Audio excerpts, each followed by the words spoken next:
No sia boba bia wo bia ya moache mo akwa bemra so mamuni amawdo bi so nsamo a ya kekesi eni anope ye ba ne ye de ba besomo nsam ne doso na poso kakra eni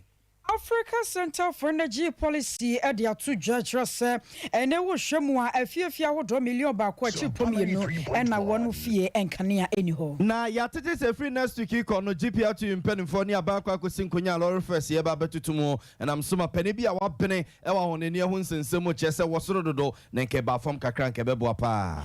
Kane Methodist Bishop Yano Wabuasi Bishop Sonchia Yensu dia two judges Kane Mampanyi Oro John Dramani Mahama found in a fefe dear some and then some would drop your baby cardia to Ghana for no I think Pioneer Dunai want to me MBU. Na ye bamba and some Vice President Dr. Alhaji Mahmoud Bawumia kasa dia fa ho sra posifono so man ye beko animo ye bambo ejino moso pa. Afa ye beko atwuma kwangoma batompe so MPP amanyoko ni dimoni yakwa kwhwe sene nuoma esi kro. Abuzafo weni afufro pi ni akekese ne se kase abia wo bia no ye ba no pa ni de aba besomo ba de we kese esi nkonya no pa yi ba makache eye me na ye obo amale bia bogamene akosia ejewa akodia fejibere ne nsem no ye nchechimu enfama ya shase de free Vice President Dr. Alhaji Mahmoud Bawumia tena ye na papa yi de atudwa so my Ghana yen komra nyina yen kan ko ye mpuntuo ye dada asetenambo no sasumje bebem ebeye nika ye beko enim ne yatumpo wa brabomu a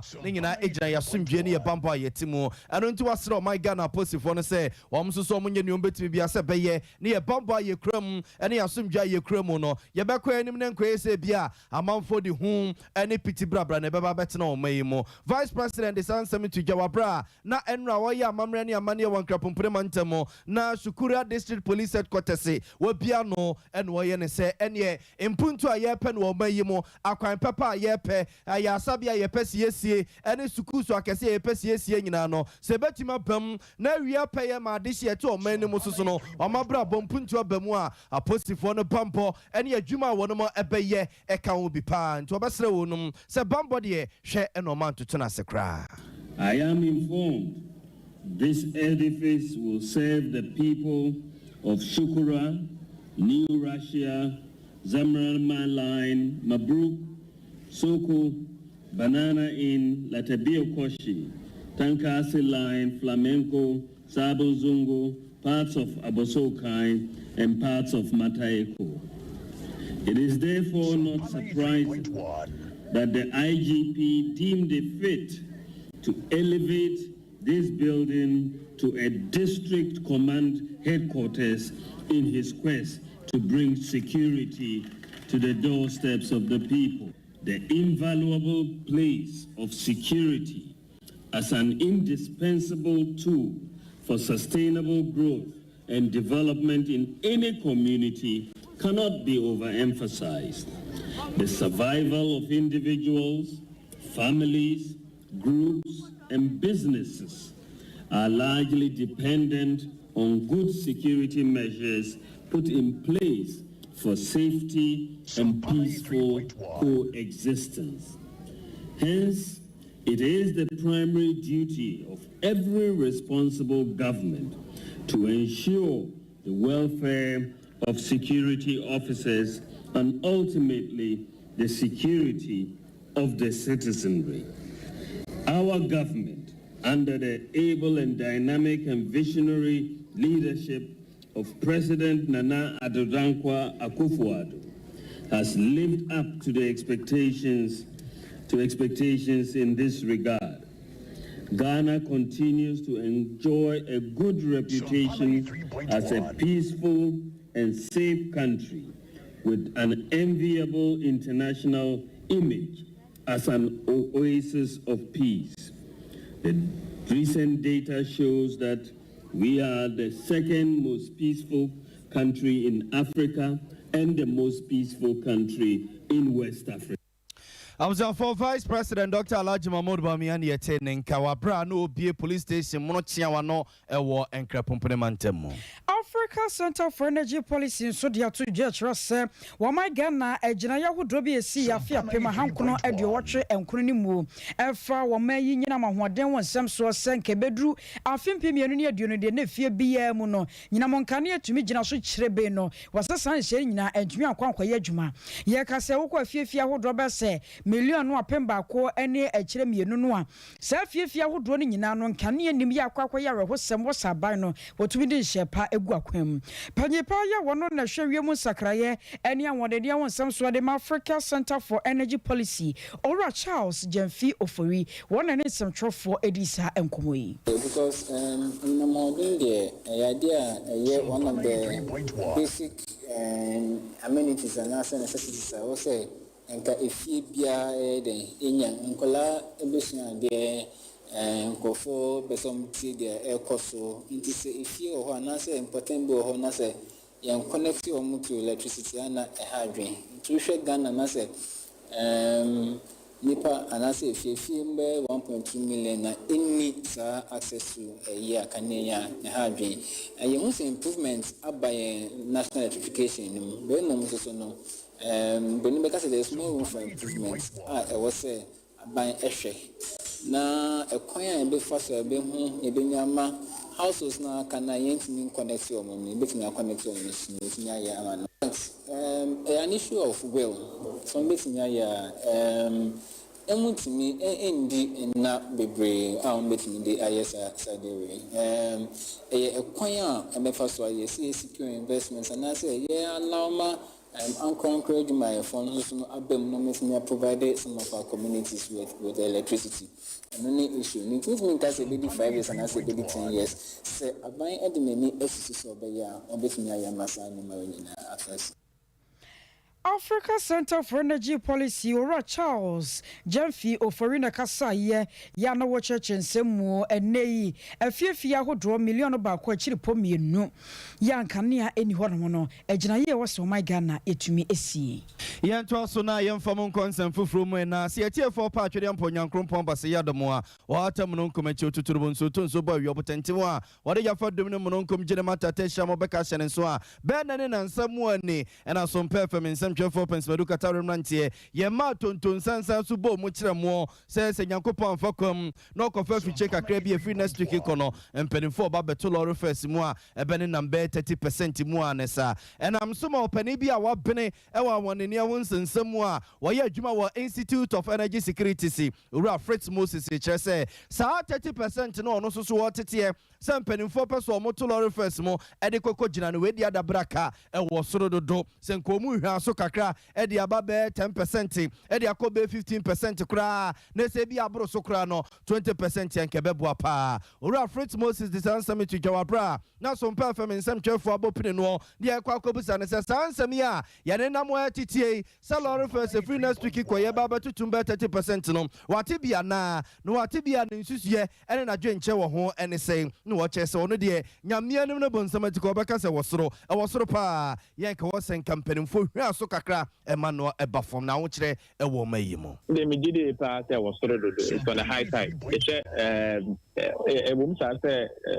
some few months ago no we two see the settle prices not so for diesel my diesel one could be better than the thing ever can see 10 cedis in SMP na buy since then you two transport first but before that you have to transportation first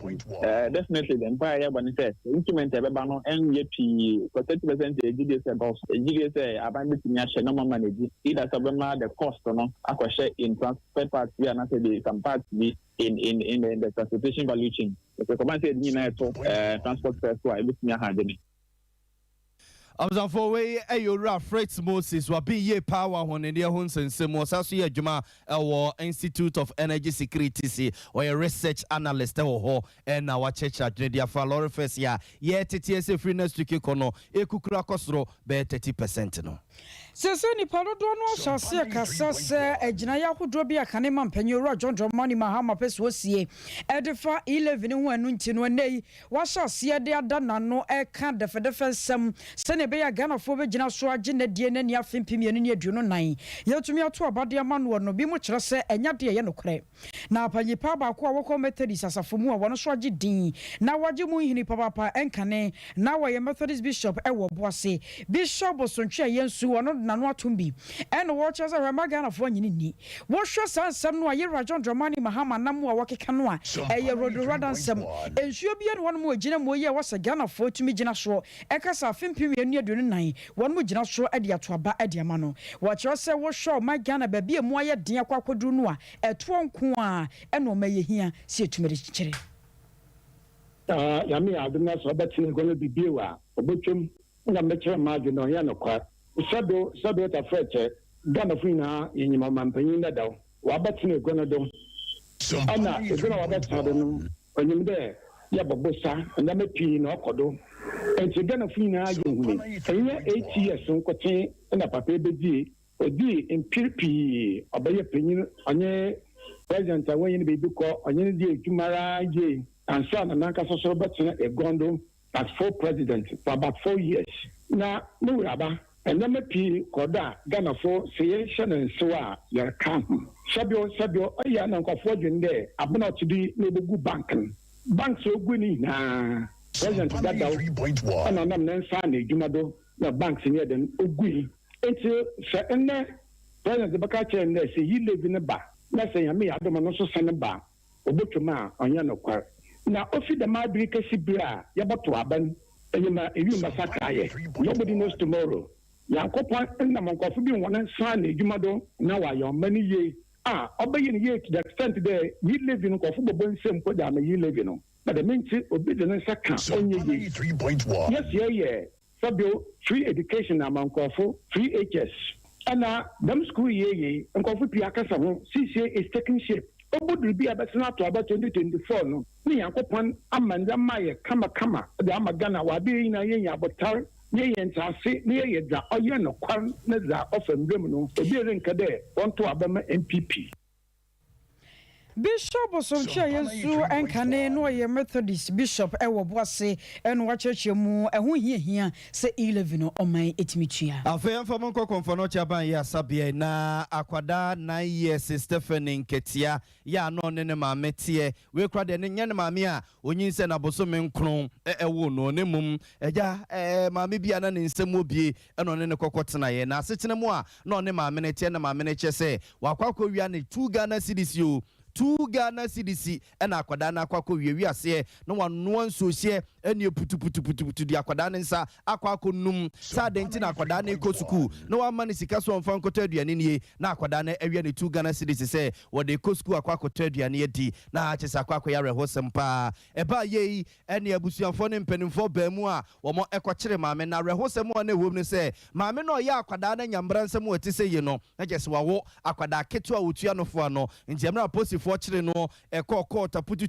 to you ba mu na atinga kwa ira tinga no na akwakọ wie se akwada ne se ye de maame na ekọ to sales ya akwada ne bede no wadidi no fo yi ye ntimi nkọtwe mfa mbre ne ntie ne wo mo ema ni beli na ne ebresem no mo nsan fa ne mra na asam no mo ntoaso a na wo mo eni eba ye so no wo mo di card ne ko ba bia ne aba ye asabia ma doctor for ekrekre mu na esanse na anu ode na anu ohye nti no wo mo ewo so de ba konfono cha ban ye asabia konfono cha ban ye asabia mpanim fo hwe no esa ye ne so mo nsan fa ne nko ba bia ne no mamma ne nuro bia se enuro ne ye adwuma wa akwada ne mu ema ne dum pemprenso bia ansa no matimi aye operation wa akwada ne ho ama na yeye enam so man tete ya Sompa FM nsɛmtwe 4 pensado kata remrant ye tete chese de abrewa yipuma kwam emfa ho ene ne sasabra ya abrewa kotudwe nyina echi no abrewa bomodi aye bro yipuma kwam a enche bia konfano cha ban ya sabia doctor fo begina so na operation bia wosom ye wa akwada ne nsa ho no nyame anim ne ye so wi akwada ne nsa no a ahyase yakra ne nsa ma no tete pa enya asem ketua na eba ne sey na asem yi si ye no ene obehwe ne yakwa kotie ne maame owo no na nanum asem ne yekọ na eye abusuafo omo be maame no awudi ni no a wode akwada ne nsa kọ nu nsuo hye ne mu no ne ye ne omo akwa kodidi nkomo ne ade ade a na nso akwada ne de yentie na asem eno ntie nua na kwabna kese ye kokon no chaban ya sabia wabra ya sade na bawo ne akwada ne kodi nkomo ebusa Stephanie say eba ne say pa 2 CDs no wofa ede koye de ne mra wo ba fie no a maame no ede ade ne si ye pa maame no ede ne nsa enu nsu hye mu sa maame ne ma obi ne so nsu hye ma no na wo chichire me bo akonwam na maame na so me nsa de ewula nsu hye no bia ni ho na ka woni ne mba ne nkoa sabre no akọ school aba na tam no ne amakwan no mama kwanti na wo fie ena wo chechire wo etena akunwa so ena wo de won nsa no enu nsu hiem sabre no de nsu na sigya so dada na se no wa hia guadim ena wo chechire won nsa no agu ho ne wo nan ya na asese wo chechire wo sen o chechire ne nan no chechire ne nsa no ena wo de won nsa no ye den ehye nsu hiem na obi a ma maje usu no obi a maje na de o so sister no man de won sa no nsu no sa akora ne fe sen on ye plan princess nti odi no mu we ya na osane wo ana nti wode wo hospital ana se wono ana chechire ono ana chechire an fama ko hospital enu achi no osan abo ana wo ye wo sa ne wie no osan abo adenti na no obo ye friend se maame na won nti ye friend se no elen sewa ujiri se nyame tia se be yeye wo ho be yeye what I was on phone to Sompa so beka hu Facebook akwada ne nsa ena momoni tua se mra ye de ye adwumenti no yentimi mfa moja ne ntu TV ne so entu Facebook no so mamo hwe na ne nyani pa nyina so so netimi hwe sa ne ma no eno nti na ya ye ne mu kakran tu beka hu Facebook a Sompa 93.1 FM Sompa 93.1 FM bo nsa akwada ne nsa se ne yesia ye ya keka bomu a ahyase etete no ha dwene pa ne ye besre ene se twedi amponyankrompo no sa yade ma doctor fo je hu sikadie ne wedie na ne ma me ye mo se me kra ye se akwada no ya abaya wo ya abaya o ene sa so ye ne nsa bonkum no a se obema bi ekwa akosia no akwa ne ho ade a ode ka wa behye no ode ka behye no Radi hu akwada no mobo amen abusofo ye konsefo from na nanu NPP amonye kro na bato won moto ye won peso ahoto so no ya de se wo kwa atwuma kwa nwoma bato peso so hode no adehye bi no mo ade kwa court kire se won mo nti omu ase kuma se high court na semi kokko pie ye nam so ma ne mpanyefo bi no ya adwene se nka betumi a ade na kwakwa ye efisem so de obi anu won mo a wo bepe se wo besi ne ntuma gofi ade ata bonten sa ne sa ne nti no enka won mo nyi asemremra fie ne mpanyefo ntena sensi hu nkonya na won mo kan fa yie entu ye ne delegate awodro no bi kodi nkomo bi sa won mo sa asemi ba bia empempenso atumi akwakoduru ese party no ebi no afanse abusia inipa nyina ne nke dom nanso ya abusia ye we de ye mane nkobi yesiro ho kwan so we pe MP ana so we pe position bi di bribu mu kura no a e wo se yesi ne kwan ye mane mba e de kwan so be fo be sini kwan sa na tie de a delegate a omutime to aba emi yi mpanyimfo ana so mo be die nim no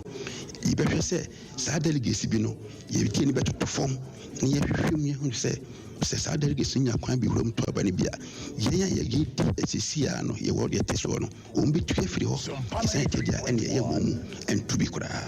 enam sa ye so ntino ye kofa police station executives abaya beto ye kofa nomination forms FLA submit a converting yet ya say yes ya disqualify binom ye nim de ntia ye disqualify yen actually ye betie ahimachi no nan fa no miensa ne fa ye betie si ya frɛ say ye to aba wa ba ebinom ye o mti ye o makoduru ho no ni ato awie international say ye tena say say da bi anko yi bibia no minim say o kofa forms now fill it now submit it now convert it dia enye dia o say ye ma woda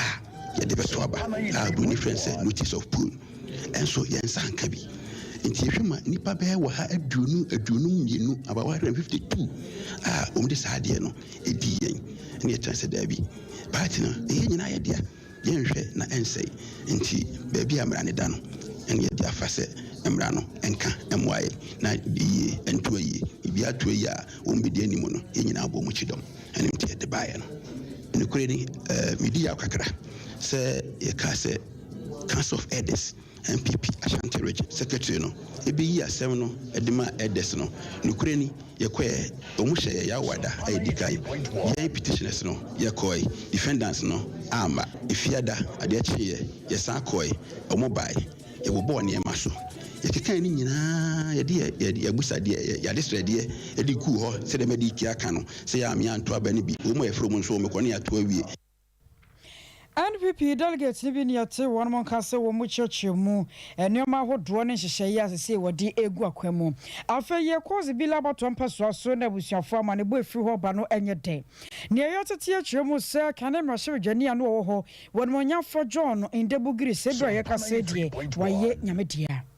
Owura no nyamfinhia na duosom ye no ansa na wogemu na rekodi apotie nam so ma woti nanom wase do enrada no de enya de ababeto dwa na mum enjetie bia yensa ka kire se na ne ho adodo no enam so ma wo mutabirinde ne kwayaresa bia koye bia na so wo kurade ankwantume nye entie no awiade ba na numere nim wo no ena woti nanom ewo ensie do owura no hwemu a woye mranim ni mapa ya wo no krampo no ne hyehye ahodo ne dwumadi ahodo bi okodi ya fempimienu anasa afia pema hankono aduo watwe enwotwe ni mu enode ne ho ewura emra adwumanim enti wabere mu yie papa wo firi wonom no wakọ de ne ho kodon PNDC ativido epo ye mantemu wana na regional secretary wo ho ya na wodi ne dwuma ebo adwuma yie papa eno ne nam so ma didi mu ano wode ba ye mrahye dwani e wozebila bato mpeso so a ene ye kase wode achi nana no e wonsieto enam so amane ya de hye bi no mahyase a wo mo de ya konsam e ma busua ehwe edapotia wo mo edebekora owrai Amza for ye inform come phone close to nko wensem kakra sisi o honom na fe mfa kase ne nkogu ye dem ko America bonten so mu kro ba ko efre se Georgia mo na ora bi a wodi mfie ba duo no 20 years na ye say